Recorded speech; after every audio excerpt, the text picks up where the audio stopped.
பிடிச்சிருந்தா சப்ஸ்கிரைப் பண்ணுங்க. நாங்க போடுற எல்லா வீடியோவும் பார்க்கணும்னா பெல் பட்டன் தட்டுங்க. லைக் பண்ணுங்க, ஷேர் பண்ணுங்க. Thank you. Hello, welcome to channel. கொஞ்ச நாள் ஆச்சு வந்து உடம்புக்கு முடியல, தான் வர முடியல. இப்போ ஒரு சின்ன ரெசிபி செய்ய போகிறோம். பிள்ளைய திடீர்னு ஸ்கூலில் விட்டு வந்ததும் அதுகளுக்கு ஏதாச்சும் செஞ்சு கொடுக்கணும்ல. அதுக்கு ஒரு பண்ணை வச்சு ஒரு ரெசிபி மாதிரி செய்கிறேன். அங்கே வாங்க வீடியோக்குள்ளே போகலாம். பாருங்க, 2 பச்சை மிளகா, 4 வெள்ளைப்பூடு, ஒரு ஸ்பூன் சீரகம், 4 தேங்காய். நம்ம பண்ணு எத்தனை பண்ணு வேணுமோ அதுக்கேற்ற மாதிரி கூட்டிக்கிறணும் எல்லாத்தையும். இப்போதைக்கு நான் ஒரு 2 பண்ணுக்கு தான் செய்ய போகிறேன். இதை பூரா எடுத்துக்கிறணும். இது எவ்வளோதான். பச்சை மிளகா, இது கொஞ்சம் கொத்தமல்லி இலை தான் இதுக்கு மெயினாக இருக்குது. நான் அரைச்சிவிட்டேன் கொத்தமல்லி இலையை, அதனால் நான் உங்களுக்கு காமிக்கலை.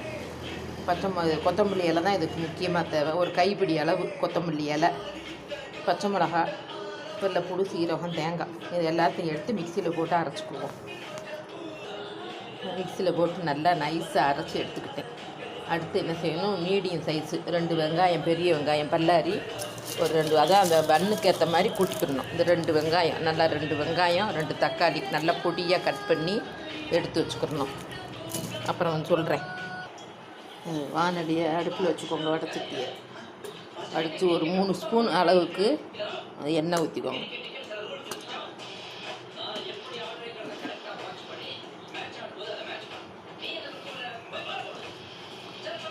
எண்ணெய் காயட்டும் நல்லா. அவர் டிவி பார்த்துக்கிட்டு இருக்கார் வீட்டில், அதான் டிவி சவுண்டு ஊடால கேட்குது. சட்டி நல்லா எண்ணெய் காயவும் ஒரு ஸ்பூனு கடுகு. நீங்கள் வந்து பண்ணுக்கு ஏற்ற மாதிரி எல்லா பொருளையும் கூட்டிக்கோங்க. நம்ம அரைச்சம்பள பேஸ்ட்டு அது வந்து எத்தனை பண்ணுக்கு வரும் என்னன்றதை பார்த்துட்டு, நான் ஒரு 2-3 பண்ணுக்கு போடலான்னு எடுத்து ரெடி பண்ணி வச்சுருக்கேன். நீங்கள் பன்னு கூட போடணுன்னா அதுக்கேற்ற மாதிரி எல்லாத்தையும் கூட்டிக்கிறணும். பச்சை மிளகா, சீரகம், வெள்ளைப்பூடு, தேங்காய் எல்லாமே எல்லா பொருளையும் கொஞ்சம் கொஞ்சமாக கூட்டிக்கோங்க. மீடியம் சைஸு வெங்காயம், சின்ன வெங்காயம் போடுறத விட பெரிய வெங்காயம் தான் நல்லாயிருக்கும். 2 வெங்காயம் நறுக்கி வச்சுருக்கேன். கடுகு வெடிச்சிருச்சு, இந்த வெங்காயத்தை போட்டு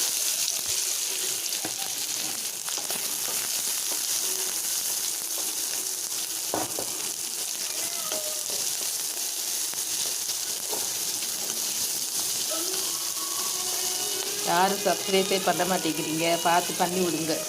எது அப்பப்போ இருக்கும். நான் இந்த கொஞ்சம் உடம்பு சரியில்லைன்னு ஊடாலேயே விட்டுட்டேன் போடாமல். போட்டால் வியூஸ் விட மாட்டேங்கி, சப்ஸ்கிரைப் விட மாட்டேங்கி, அப்படியே விட்டாச்சு, போடுறதே இல்லை. ஷேர் பண்ணுங்கள் எல்லாத்துக்கும் பார்த்து. வெங்காயம் நல்லா ஒரு கண்ணாடி பரட்டு நல்லா. வெங்காயம் சீக்கிரம் வதங்கணும்னா லைட்டாக கொஞ்சோண்டு இப்போதைக்கு கொஞ்சம் உப்பு போட்டுக்கிட்டிங்கன்னா கொஞ்சம் வெங்காயம் சீக்கிரம் வதங்கும்.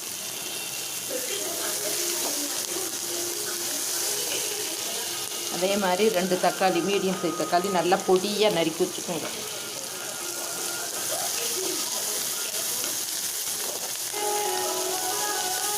வதங்கவும் நல்லா வதங்கிடுச்சு, கொஞ்சம் பொன்னிறமாக தக்காளியை போட்டுக்கோங்க. தக்காளி போட்டு நல்லா மசியட்டும், நல்லா வேகட்டும். இஞ்சி பொடி பேஸ்ட்டு கொஞ்சம் 1 ஸ்பூன் போட்டுக்கோங்க. போட்டு 1/4 ஸ்பூனு, கொஞ்சமாக 1/4 ஸ்பூனை கம்மியாக மஞ்சள் பொடி. ஏற்கனவே நம்ம பச்சை மிளகா போட்டு இந்த பேஸ்ட்டில் அரைச்சிருக்கோம்ல, அதனால் கொஞ்சம் நான் இந்த காஷ்மீர் மிளகாய் இப்படி போட்டிருக்கேன். கொஞ்சமாக உடப்புக்கு தக்கன, எவ்வளோ உரப்பு வேணுமோ அதுக்கு தக்கன போட்டுக்கோங்க. கொஞ்சம் நிறமும் கொடுக்கும், உரப்பு அவ்வளோவா அதில் இருக்காது. அதுக்காண்டி தான் இதை போடுறது. இல்லை சாதா வத்தப்பொடி இருந்தாலும் அதை போட்டுக்கோங்க. போட்டு நல்லா ஏற்கனவே உப்பு, வெங்காயம் வதங்குறதுக்கு உப்பு போட்டிருக்கோம், அதனால் கொஞ்சம் பார்த்துக்கிட்டு லைட்டாக கொஞ்சமாக போட்டு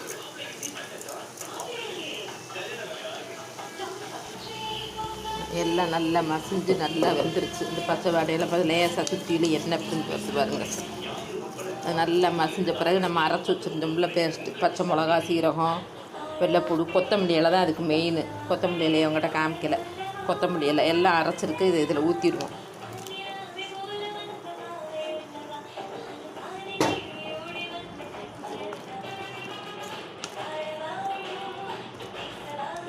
நல்லா பச்சை வாடை போகிற வரைக்கும் அதுலேயே கொஞ்சம் ரொம்பையும் அடுப்பை கூட்டி வச்சுட்டு பிடிச்சிடும்.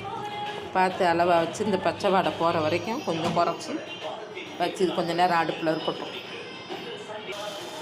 பாருங்க நல்லா கொதிச்சு இந்த பச்சை வாடை போகிற வரைக்கும் வச்சு நல்லா கட்டி ஆகுற வரைக்கும் வச்சிடணும். கொத்தமல்லி இலைய துவையில எதுவும் போட்டு கொடுத்தாங்கன்னா பிள்ளைங்க சாப்பிடாதுங்க. அக்கா இதில் செஞ்சு இந்த பண்ணை அதுக்கு பண்ணுக்குள்ளே இதை வைக்கணும். அதை எப்படி வைக்கணும்னு பண்ணில் வச்சு அப்புறம் வச்சு காமிக்கேன், வச்சு போடையில் காமிக்கேன். இதை முதல்ல ரெடி பண்ணி வச்சுக்கணும். நம்ம நல்லா பச்சை வடையெல்லாம் போயிடுச்சு, நல்லா கட்டியாக ஆயிடுச்சு வச்சிருச்சு. பண்ணுக்குள்ளே எப்படி வைக்கணும்னு அடுத்து போட்டு காமிக்கேன். இந்த இருக்கு பாருங்கள், இந்த பண்ணை என்ன செய்யணும், ஊடால் அப்படி ரெண்டாக நேட்டாக இப்படி ரெண்டாக அப்படியே கீறி கட் பண்ணிக்கோங்க. நானே வீடியோ அதனால எடுக்க முடியல. நடுவில் கத்தியை வச்சு ரெண்டாக கட் பண்ணிக்கோங்க. இதாக இருக்கு பாருங்க, இப்படி ரெண்டாக கட் பண்ணிடுங்க. கட் பண்ணி இது உதிரும் பார்த்தீங்களா, அதனால என்ன செய்யுங்க, தோசைக்கல்லில் கொஞ்சம் லைட்டாக எண்ணெய் ஊற்றுங்க. ஊற்றி இது என்ன செய்யுங்க, இந்த இது உதிராமல் இருக்கிறதுக்காண்டி செத்த ஒரு செகண்டு இப்படி போட்டு எடுத்துருங்க. ஒரு செகண்டு போட்டால் போதும். அந்த உதிரை அது அப்படியே அமிங்கிரும் பாருங்க, அது மாதிரி அப்படி ஒரு செகண்டு போட்டு எடுத்துருங்க. அடுப்பை கொஞ்சம் குறைச்சி வச்சுக்கோங்க. இது இப்போ இது என்ன செய்யுங்க, இந்த இடத்துல பண்ணு இது மேலேயே நம்ம அரைச்சி வச்சுருக்க பேஸ்ட் இருக்குது பாருங்க, அரைச்சி வச்சுருக்க பேஸ்ட்டு, இந்த பேஸ்ட் எடுத்து இதில் போடுங்க. இதில் போட்டு சுற்றி நல்லா எல்லா பக்கமும் படுற மாதிரி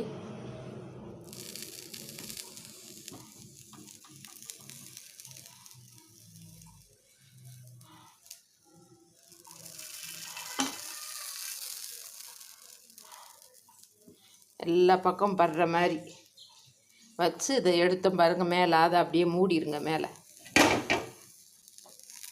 நெய் ஊற்றுறவங்க ஊற்றிக்கலாம். நெய் எனக்கு பிடிக்காது ஒருத்தருக்கும். ஊற்றி இந்த எண்ணெயவே போட்டு எடுத்து இதை நல்லா அப்படியே அமுக்கி விட்டுருங்க. போட்டு மேலே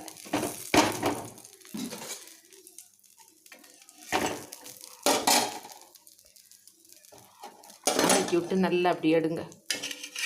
சும்மா ஒரு கொஞ்சம் நேரம் இருந்தப்போ நம்ம ஏற்கனவே அதை வேக வச்சு தான் எடுத்து வச்சுருக்கோம். இது ரெண்டு இது பண்ணுறதுக்கு இந்த இருக்கு, ரொம்ப கருகிராமல் அடுப்பை குறைச்சே வச்சுக்கோங்க.